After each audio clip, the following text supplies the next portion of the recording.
Doc Ock has been defeated. The Rhino is locked up on Ryker's island. After a long, grueling day of battling crime and keeping New York safe, the two Spider-Men are tired, battered, and broken. They prepare to head home for some much-needed rest, but on the way, they're stopped by the Green Goblin, who cackles like a maniac as he shows them something terrible. The bodies of MJ and Rio Morales. Just like that, something snaps, and our heroes transform into Super Saiyans. It's an awesome concept that I've wondered about for a long time. How exactly would the most iconic transformation in anime affect the power of Marvel's most iconic hero? How would this disrupt the hierarchy of power in the Marvel Universe? Could this new Super Spider stack up against heroes like Iron Man, Thor, or Hulk? Which villains would he be able to defeat now? And perhaps the most interesting question of all, how would the Venom Symbiote react? We're going to answer all those questions and more, so make sure to like, subscribe, all that jazz, and let's get into it. The first thing we need to cover is what exactly this transformation means. In Dragon Ball, the Super Saiyan transformation is one that Saiyans happen upon when they achieve a high enough battle power and then experience a sufficiently drastic emotional outburst. As Goku told Gohan in the hyperbolic time chamber, "The power comes in response to a need, not a desire." So what is a Super Saiyan? Well, aesthetically, it causes the hair of the Saiyan to rise up and glow a bright blonde, as well as turn their eyes a blue-green. These physical changes are accompanied by a glowing golden aura. Their entire body glows with overwhelming power. As for the effect of the transformation, it greatly enhances a Saiyan's battle instincts and power. All physical stats are multiplied 50 times, and their mind is clouded, doubling down on the rage that allowed them to unlock this form in the first place. So, practically, what does this look like for our webbed warriors? Let's start with strength. Spider-Man is generally considered to have a baseline lifting strength of 10 tons, or 20,000 pounds. This is pretty evident with how he tosses around cars, stops moving trucks, and effortlessly handles the G-forces that would come with swinging around the city at high speed. It's important to note, though, that Spider-Man does have several outlier feats where he lifts nearly 100 tons, 10 times his normal strength. But these are on very rare occasions and leave him completely depleted afterwards. It's not dissimilar to how a normal person with enough adrenaline can lift a car by themselves. This has been documented several times. So how strong does this make Spider-Man as a Super Saiyan? With a 50 times multiplier, this puts him at a 500-ton baseline. That's enough lifting strength to toss around armored tanks with a single hand, or lift a blue whale, the largest creature on planet Earth. He is in a completely different league. And in dire situations, pushed to the absolute limit, his maximum lift spikes up to 5,000 tons, or 10 million pounds. That's comparable to feats you'd see from Thor or the Hulk, throwing around skyscrapers and tearing apart spaceships meant to withstand the incredible forces of leaving and entering Earth's atmosphere. But strength is about more than lifting. Spider-Man often has to punch people as part of the job. So how hard can he hit? Well, Peter and Miles regularly have fights that cause buildings to come crumbling down around them, smashing apart walls and tearing through support beams. They can punch or kick the ground and shatter the concrete apart, sending out small seismic waves. And that's all understanding that Spider-Man virtually always pulls his punches. It is rare for him to fight seriously unless he's up against a seriously tough or unique opponent, like Sandman or Venom. It's no stretch to say that he can strike with enough force to bring down a building. 50 times that is strong enough to completely level a city block full of skyscrapers, or an entire small town. And that's all with a single punch. That's like if Iron Man launched his whole arsenal of projectiles and missiles all at once. Peter and Miles' strikes are small town level as Super Saiyans. Next up is durability, but this one is easy. In much the same way as striking strength, Spider-Man has been smacked around through buildings and survived attacks from large building level enemies like Rhino. He can still be pierced by much weaker attacks, like from a knife or a bullet, but when it comes to the amount of blunt force he can withstand, it's incredibly high. As a Super Saiyan, Spider-Man is now deflecting bullets with ease. Normal lightning strikes and concussive blasts are virtually useless against him. He could be hit in the face with a round fired from a tank and brush it off. At his maximum, you could drop an entire skyscraper on him, and it would probably leave just a few scrapes and bruises. Now for a Miles exclusive ability, Venom Blast. This is when he channels bioelectricity through his body to knock out enemies, or send a bolt through an object, charging machinery, destroying armor, electrifying his webs, and more. Miles can generate quite a blast, enough energy to one-shot Rhino. For the sake of simplicity, I'm going to say this bioelectricity can generate the same energy as his physical strikes, but in a concentrated electrical form. So we simply need to convert his small building level striking power to joules. That calculates roughly out to about 5 billion joules, which is actually just about how much energy is in a single normal lightning strike. Cool coincidence. Now, as a Super Saiyan, Miles is generating 250 billion joules of electricity with his attacks. That's the equivalent of 60 tons of TNT, or the collective amount of heat energy a human being gives off across an entire lifetime, all in concentrated electrical energy. With his Venom Blasts, he can melt steel and vaporize most non-metal. As far as speed goes, this one's a little weird. Spider-Man doesn't usually run anywhere, as he's kind of got the whole swinging shtick, but the few times he has been seen sprinting, it was noted as significantly faster than Captain America, which tracks with how strong he is. We know Captain America can outpace a car on foot with a top speed of 60 miles per hour. I've seen various strength-based calculations for Spidey, scaling him up to twice that at 200 kilometers per hour in a sprint, but I think that's kind of generous, so I'm going to conservatively say that he can run at a comfortable 100 miles per hour. Now this is still a ridiculous running speed. His average swinging speed, on the other hand, is more commonly discussed and calculated, as it's his preferred way to travel. When Spider-Man really builds up momentum, swinging from some of the tallest buildings in Manhattan, he can crack 230 miles per hour in brief stints. Remember how I was talking about those G-forces earlier? This is the sort of thing that would tear your arms right from your sockets if you tried it. Finally, our last note on speed is about combat reactions. How quickly he can recognize danger and dodge it, as well as send counterattacks. Spider-Man regularly fights at hypersonic speeds, dodging gunfire and moving faster than the eye can perceive. He can leap around and throw attacks out at a blinding pace, and is faster in a fight than Black Panther, Domino, Daredevil, and Nightcrawler. As a Super Saiyan, Spider-Man can now run at a brisk 5,000 miles per hour. That's more than Mach 6. To put that in perspective, he wouldn't need to swing anywhere anymore. He could sprint across the entire state of New York in just under 4 minutes. And with his incredible strength, he could basically just jump wherever he needed to go, leaping up to the top of the Empire State Building and then rocketing down to wherever there may be a crime happening in less than a second. Swinging would likely be used only for takeoffs and landings to get the precision correct. And when it comes to fighting, his Super Saiyan power puts his reaction speeds at over 170,000 kilometers per second, massively hypersonic. That probably doesn't mean anything to you, so let me put it this way. That's fast enough to casually dodge lightning at point blank without his Spidey sense. Speaking of which, the spider sense is interesting for this hypothetical, because I'm not sure if I should include it in the stats affected by the Super Saiyan multiplier. If I did do that, it would basically give Spider-Man extreme precognition. He could sense danger an entire minute before it shows up. But I'm leaning towards not including it. See, Super Saiyan actually clouds the mind of the user. It's why Goku can't create a spirit bomb in that state, or use Kaioken.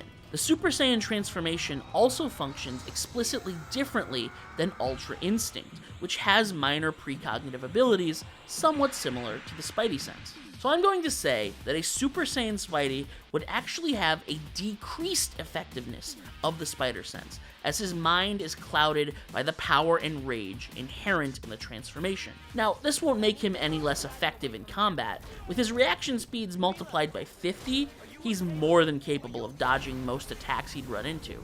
But if he can't see or hear an attack coming, he's less likely to be able to sense it, and might get tagged. Really, the only danger here is when he's helping out other people, because he is bulletproof, remember. Spider-Man might not see a bullet that's fired at him, but it won't matter because it'll bounce off his skin. It would matter if he's carrying a civilian and doesn't know to dodge out of the way in time. For this reason, I think Spidey would probably keep this form only for combat purposes, even if it could be very useful for traversal and passive defense. In a similar vein, I think Miles' spider camouflage would probably be affected as well. We know that Super Saiyan clouds the mind, and what it clouds the mind with is rage. Miles' invisibility is directly linked to his emotions. It activates when his fear or anxiety gets out of control. At least it did when he first got his powers. He later learned to regulate his emotions to handle the ability. But now as a Super Saiyan, he'll probably have a harder time tapping into camo mode while using the golden power. All that said, I think that these limitations would be mitigated through training.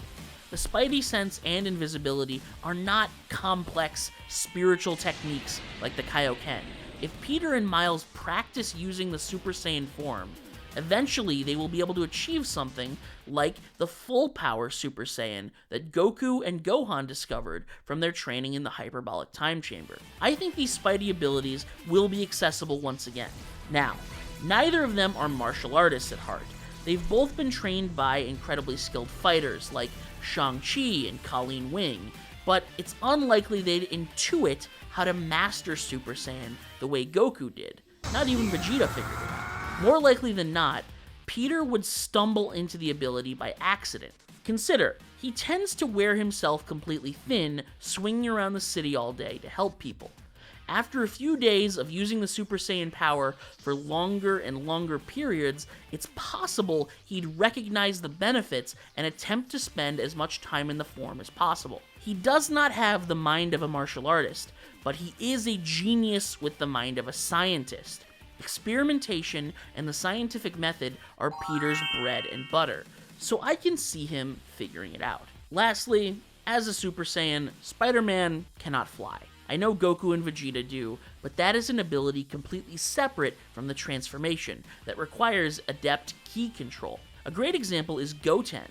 In the Buu arc, Goten asks Gohan to teach him how to fly, despite the fact that he had already been a Super Saiyan for some time.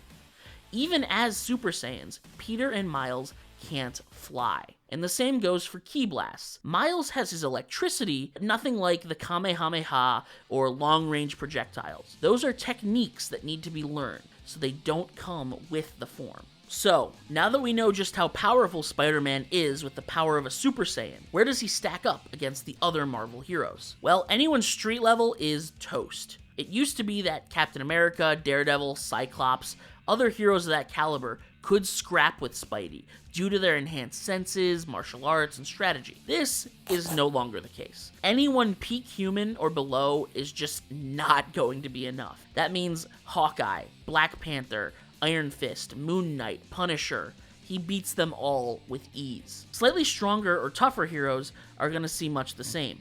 Wolverine can usually fight much stronger opponents than himself due to his healing factor and adamantium claws that cut through anything. But now, Spider-Man is far too fast for Logan to hit him, and could just toss him across the city if he wanted. Luke Cage, who could somewhat consistently overpower Spider-Man with a strength level of roughly 70 tons, is now totally outclassed. Spidey can hit much harder and take much more of a beating. The Human Torch, who in the comics is a great friend of Peter's, is now extremely outclassed. While he can reach incredible speeds flying through the atmosphere, his casual and general fighting speed is only 140 miles per hour. Spidey is far faster, and he can leap across buildings to catch up to Johnny in the blink of an eye. His heat should also be relatively negligible. He can crank up the temperature to 1 million degrees Fahrenheit, hotter than the sun, and that would be a problem. But that's not his baseline temperature. Only 780 degrees normally, these flames wouldn't even singe Spidey as he speed blitzes and knocks out Johnny. Quicksilver is interesting. He has an average accepted speed of Mach 10, with wildly different showings depending on the comic run. Super Saiyan Spidey is tapping out at Mach 6, but it's very important to note they're not racing, they're fighting. And Spider-Man has massively hypersonic reaction speeds. Quicksilver, as hard as he tries, is not hitting him, and with a single punch, Pietro is getting flattened. Stepping it up another notch, Spider-Man would put up quite the fight against Iron Man, whose typical loadout is not doing much to damage the Super Spider.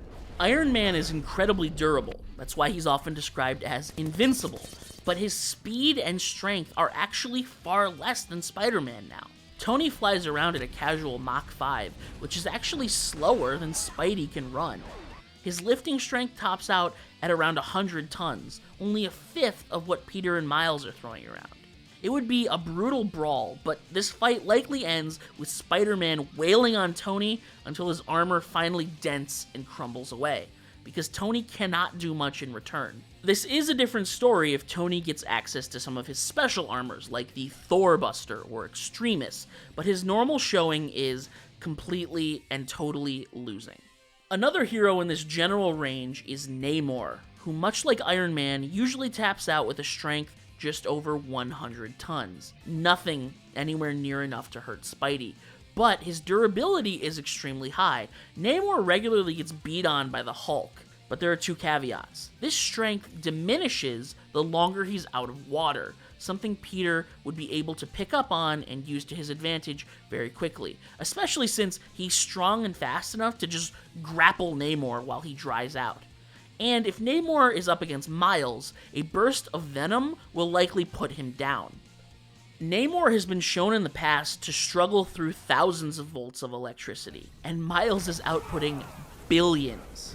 I think the Thing is probably where these fights finally start to level out again. Spidey is still way stronger.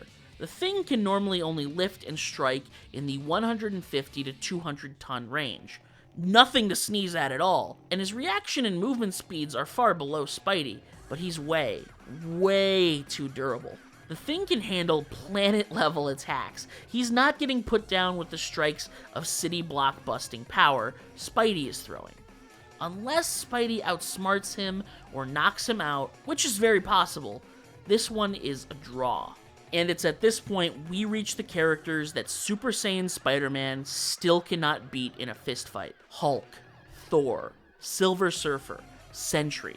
These characters are all far too strong in both power and durability. And we're talking continent and planet level strength here. But I should note that these are characters that Spidey could scrap with, albeit briefly. He could actually survive a casual punch from the Hulk now, as a Super Saiyan, instead of before being splattered into a fine red Spidey-themed mist. As for villains, all of Spidey's rogues gallery are a joke now. Green Goblin, Doc Ock, Lizard, Kraven, Sandman, Prowler, Rhino, none of them stack up, and they are getting put down with a single punch. I would also mention that because Miles can sometimes channel outside energy through his body, absorbing it far more than he can generate on his own. If this is also amplified by 50 times, he would be able to completely sap Electro of his energy and discharge it, turning him back into a normal man in an instant. Moving on to other villains, Spidey is way too fast and too strong for Magneto. He could speed blitz him and knock him out with a single strike. Many versions of Ultron are also getting put down, his prime body either getting torn apart or sapped of energy, depending on which Spider-Man he fights. Juggernaut only lasts a few seconds. With his newfound speed and strength, Spidey can quickly zip to his back and remove his helmet. And of course, Spidey taps out before we make it to continental and planetary level villains like Abomination, Thanos, Galactus, and Annihilus. But you don't care about any of them. No, you want to hear about everyone's favorite lethal protector. In all 19 inches of glory, We are Venom. Put simply, Spider-Man defeats Venom in a fight very easily. He's already not that much more powerful than base Spidey, so a 50 times multiplier to all stats blows the symbiote out of the water. And one of the abilities of Venom that they don't always touch on, the Spidey sense doesn't affect him. So even if the Spidey sense is disabled as a Super Saiyan, that doesn't make this any tougher of a fight than it would have been anyway. But the fight isn't the interesting part. Would being Super Saiyan make Peter more susceptible to the allure of the symbiote? Would the symbiote want him more? What would a black suit Spider-Man look like as a Super Saiyan? Well, being a Super Saiyan inherently clouds the mind with rage and bloodlust, something the symbiote does as well. I think if the Venom symbiote managed to get onto Peter when he was a Super Saiyan, it would be practically impossible to stop himself from bonding with it immediately. Their consciousnesses would be so perfectly aligned that the attraction would be all that much stronger. As for the symbiote, I think it would be significantly more interested in Peter as a Super Saiyan.